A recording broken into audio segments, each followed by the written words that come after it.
I was invited by Nintendo and the Pokémon Company International to go to New York City to try out the new Pokémon Scarlet and Violet Indigo Disk DLC. This was especially an amazing opportunity because I got to try out the DLC an entire month in advance. Except now it's out and some of you are probably already playing it. Hey there, it's Girbeagly. Between getting sick, traveling a whole bunch, and having a debilitating rib injury, I have been just simply exhausted and I wasn't able to get this video up in time. I'm basically doing a casual cosplay of Larry right now. And even though the video is going up late, hopefully I'll be able to convince some of you to get this DLC because it does seem really dope so far. I really enjoyed it. But man, oh man, if I had gotten this up on time, if I had just uploaded this like a month ago, oh my god, the views, dude.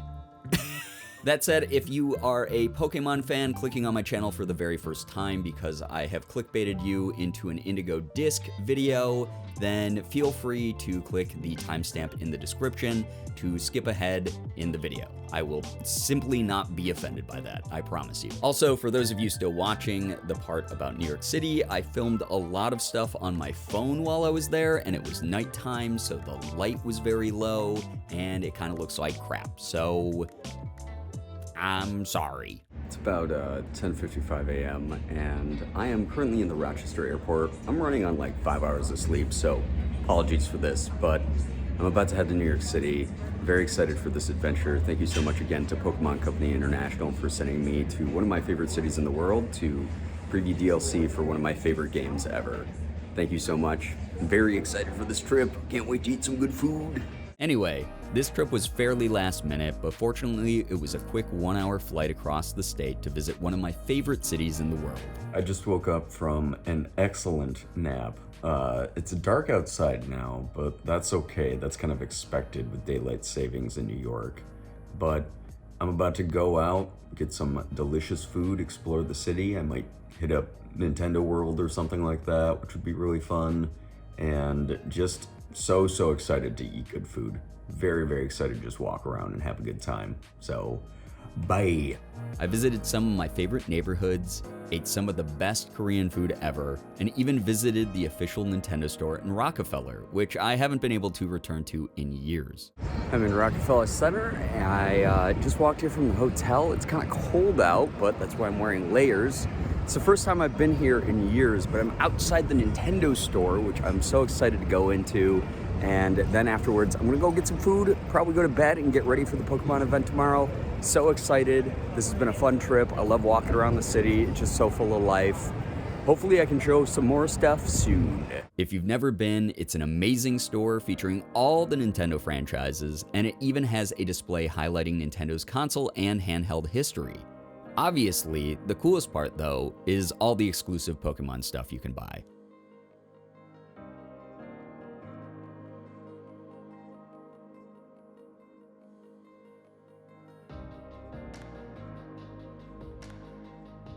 I even got a picture with one of my favorite celebrities there. Pikachu was so kind to take a moment out of his busy day to snap a selfie with a fan. I know New York isn't everyone's jam, but I personally love how ridiculously alive it feels. There are so many people doing so many things all day and all night. Even the pigeons don't sleep.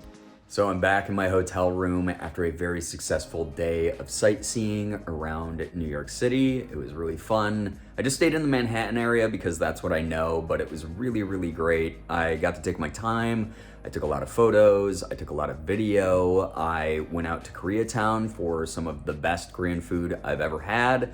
So sorry I did not get any footage of that, but I also went to Nintendo World, which was great. It's always great. I haven't been there in a few years, but while I was there, I got this Pikachu limited edition plushie of the Statue of Liberty version, which I guess was originally on Pokemon Center, but it sold out there. So it was kind of awesome to be there and being able to like see it in person and buy it. And I don't know, that store is just so fun. It just like awakens the inner child in me, heals my inner child a lot actually. So very excited that I got to do that before I do the Pokemon event tomorrow, because I'm gonna have to check out of my room, do the Pokemon event, and then I'll have a few hours in the city to do other wacky things. So hopefully I get some good footage of whatever happens during the event, and then I'm on a flight home tomorrow. So just a quick turn and burn, but this was a lot of fun. Thank you again to Pokemon Company International for sending me on this trip. It's just, man, I love the city.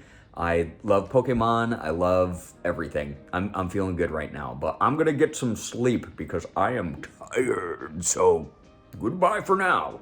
After exploring the city and getting some much needed rest, I attended the Pokemon event. Unfortunately, I wasn't allowed to film any of the actual gameplay, but Nintendo and Pokemon provided us with some footage you'll see later in this video. And I was able to snap some pictures of the cool backdrop and cutouts they had, including me being just as tall as this raging bolt. This is absolutely not altered to make me look taller, I'm genuinely this huge. So I just got out of the Indigo Disk DLC event, and all I gotta say is this expansion is awesome. It is so cool. There's so many things that I want to talk about, but I'm gonna have to wait to summarize until I get home, just due to the fact that there's a whole bunch of stuff, but B, also I'm not allowed to talk about some of those things, so I have to review what I'm allowed to actually tell you guys about. But oh man, it was so cool. We got some hands-on time with the game. It was amazing to see the new areas, some of the new Pokemon that they've added, some of the new functions and features that they've added. It's a lot of fun. This is definitely made for Pokemon fans. I'm excited for it. The wait for it to come out is going to kill me too. So I'm just so excited, and I hope that you guys enjoy it as well. Should be a really cool thing. I unfortunately wasn't allowed to capture any gameplay, but there should be some clips in this video just due to the fact that they're going to be providing me with some gameplay footage that they've pre-approved. But very awesome event. Again, thank you to Pokemon. I'm still very tired from this trip, so I'm going to be walking to Koreatown to probably get some Paris baguette and maybe some delicious coffee because I need to wake up a little bit. My flight's not till tonight, but I will be home soon and hopefully recording more so that I can fill you guys in and we can all suffer together while we wait for this DLC to come out on December 14th. But I'll see you guys then. As for the DLC itself, I'm so unbelievably excited by what I got to play. After briefly being introduced to Serrano, the director of Blueberry Academy, and Lacey, one of the Blueberry League Elite Four, who also served as my temporary guide, me and the other creators were given 1 hour to explore the new Blueberry Academy terrarium, which honestly is one of the most unique settings we've ever been given in a mainline game. The area itself is located underwater and features 4 distinct biomes, each featuring different simulated climates, challenges, and, of course, Pokemon. I chose the coastal biome to explore first since I'm in major need of a beach vacation, and it's probably the closest thing I'll get for a while. While I'm not allowed to share all details, although by this point the DLC is out, so the internet has probably already found out everything anyway, I highly recommend exploring these areas thoroughly for some interesting new environmental features. That is literally all that Nintendo and Pokemon are actually allowing me to say about that, so sorry. Additionally, I love the layout of the terrarium since dividing it up this way allows easy navigation while hunting down specific types of Pokemon that fill the area.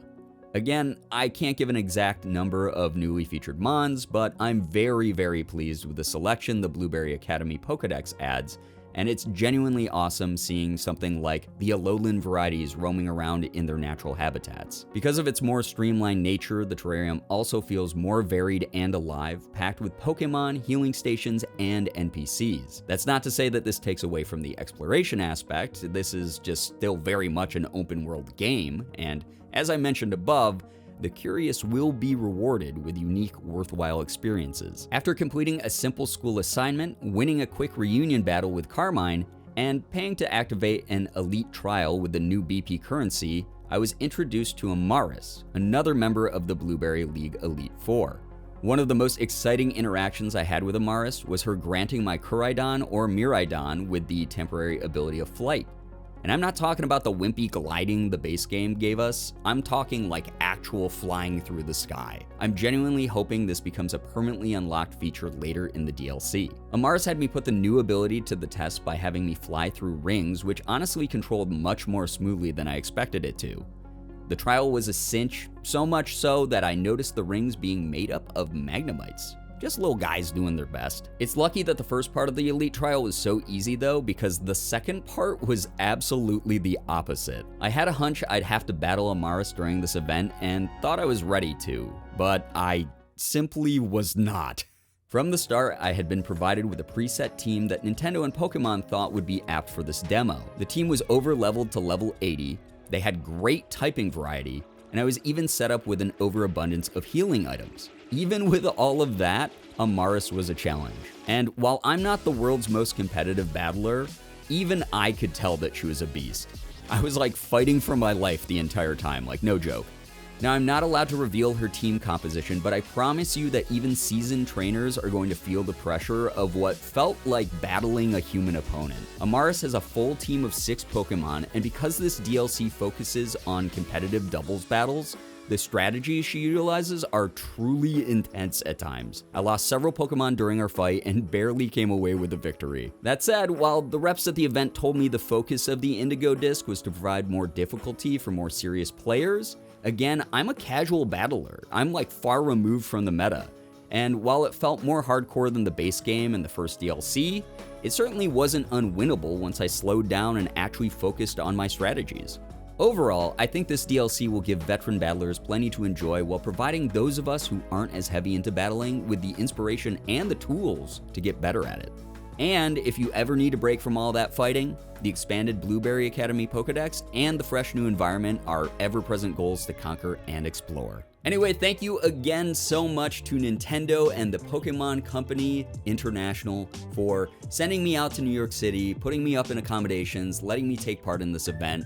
It was so awesome. That's gonna be it for me. Hopefully you enjoyed this video and you have a lot of fun with the DLC. Okay, bye.